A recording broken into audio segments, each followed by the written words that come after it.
Друзья, всем привет! Ну что, сегодня мы с вами обсуждаем повышение качества и точности RAG через работу с метаданными. Это огромная, большая тема, и вообще тема самого RAG у нас на канале поднималась уже многократно. Посмотрите наш канал. Мы с вами уже и ускоряли RAG, подключали разные базы данных, даже векторизовали картинки и графики. Ну а сегодня будем работать с метаданными.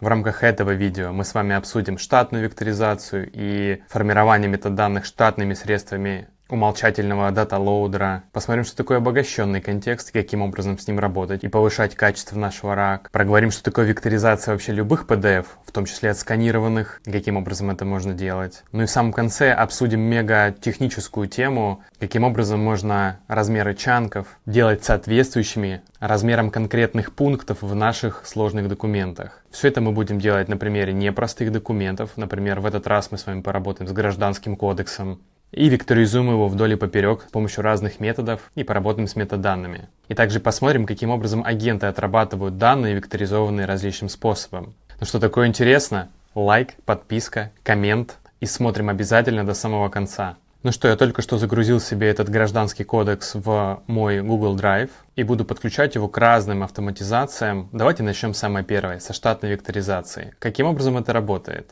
Это автоматизация, которую вы можете построить буквально за 5 минут. Она заключается в том, что мы получаем некоторый бинарник из нашего Google Drive, то есть сам наш PDF.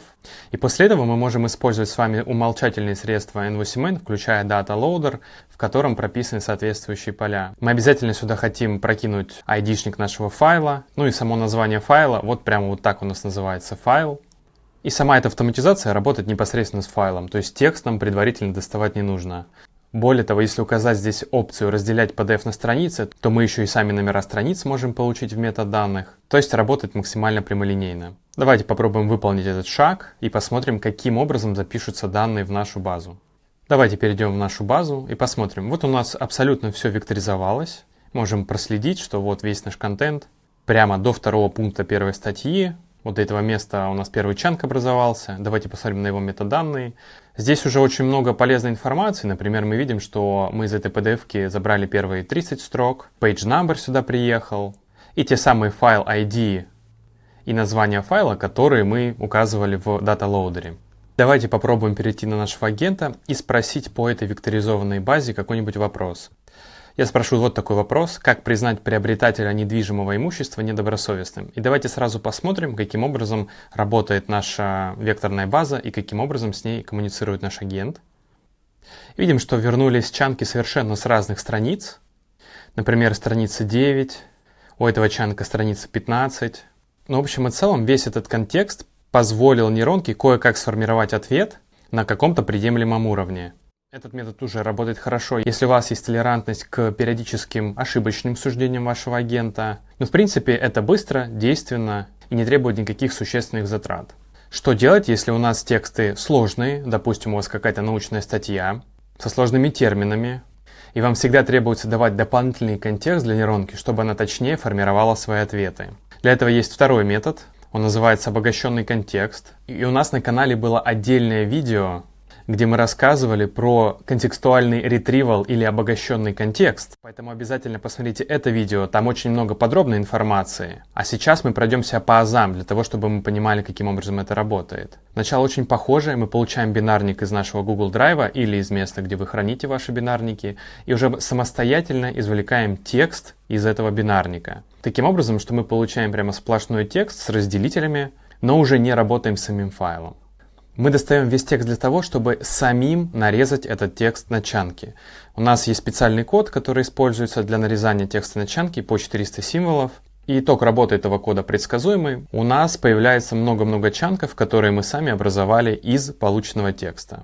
После этого разбивается этот массив на несколько элементов. Соответственно, мы получили 84 элемента по 400 символов каждый. И это делается для того, чтобы обогатить эти чанки контекстом. Это мега мощная штука, но требует большого контекстуального окна вашей нейронки, потому что здесь мы работаем одновременно с чанком и общим текстом всего документа, который у нас был в самом начале. Это делается для того, чтобы мы могли задать вот такой промпт. Мы сначала отдаем полный текст документа, после него отдаем чанк. И при этом инструктируем нейронку таким образом, чтобы она определила контекст этого чанка в рамках всего документа. И это приводит на самом деле к поразительным результатам. И мы видим, как нейронка работает поштучно с каждым чанком, с каждым из 84 чанков, и проворачивает операцию, которую мы проговорили. Берет каждый чанк, сравнивает его с общим текстом документа, и после этого делает некоторый короткий summary о том, каково есть место этого чанка и значение этого чанка в рамках всего документа. Таким образом происходит формирование контекста для каждого чанка. И давайте теперь посмотрим, каким образом выглядят наши контексты. Этот фрагмент находится в разделе, который устанавливает структуру, раздел, содержащий положение о принятии. То есть мы получили 84 элемента, 84 контекста, которые определили значение каждого чанка, с которыми мы работали. И теперь мы можем объединить в единое целое контекст с чанком и векторизовать уже эти конструкции как одно целое. Давайте попробуем это сделать. Запустим векторизацию объединенных объектов чанка и контекста и перейдем в нашу базу. Давайте откроем какой-нибудь чанк и посмотрите, из чего он состоит. Сначала идет контекст.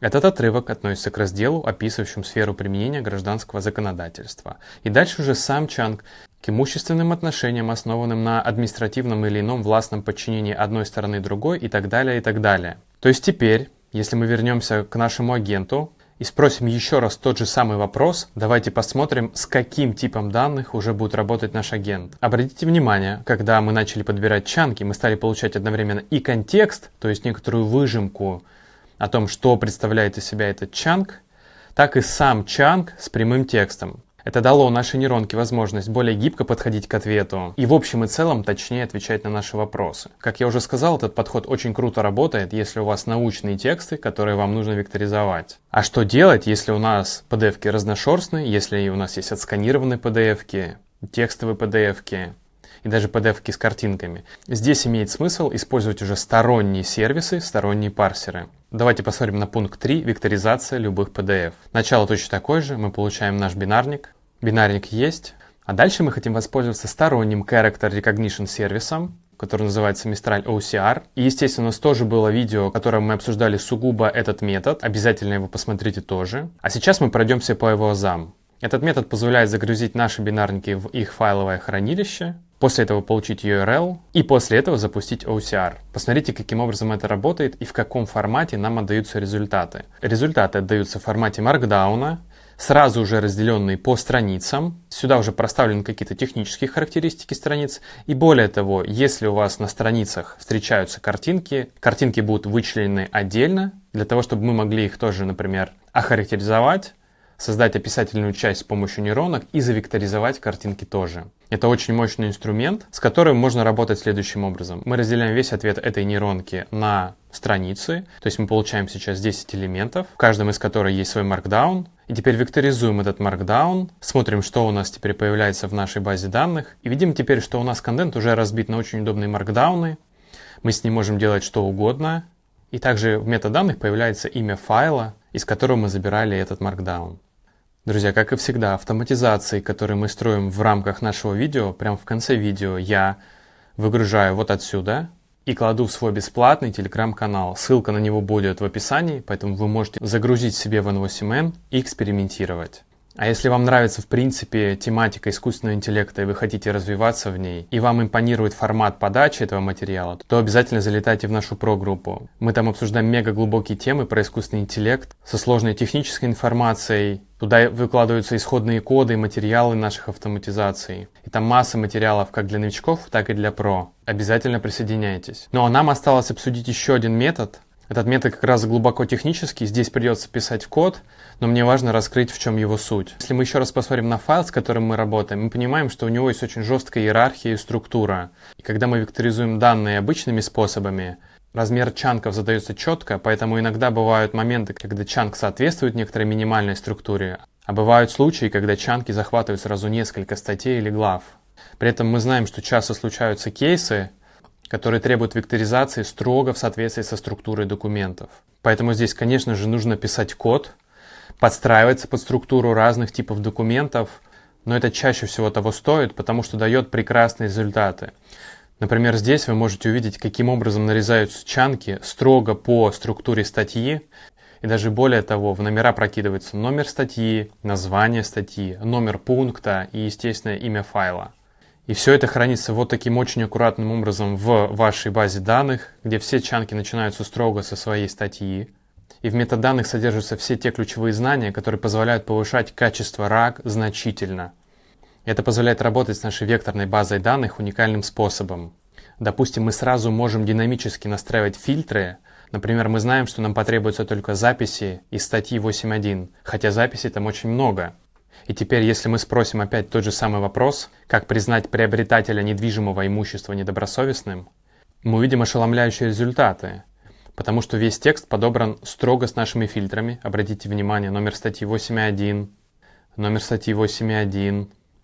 И в ответе есть как сам ответ от нейронки, так и прямые цитаты из статей, и даже конкретные номера и статей, и пунктов. Статья 8.1, пункт 6. И теперь, если мы откроем сам исходный документ, посмотрим на статью 8.1 и пункт 6, мы увидим, что здесь прямо точная цитата: «Приобретатель недвижимого имущества, полагавшийся при его приобретении на данные государственного реестра, признается добросовестным». И это именно та цитата, которую привела нам нейронка. Вот этот технический флоу, где нужно писать код, я положу в свою про-группу, и там будет сопровождающее видео, где я проговорю, в чем нюансы этого подхода, каким образом его использовать и подстраивать под свои нужды. Ну что, я надеюсь, видео было полезным. Обязательно подписывайтесь на канал. Хорошего вам дня.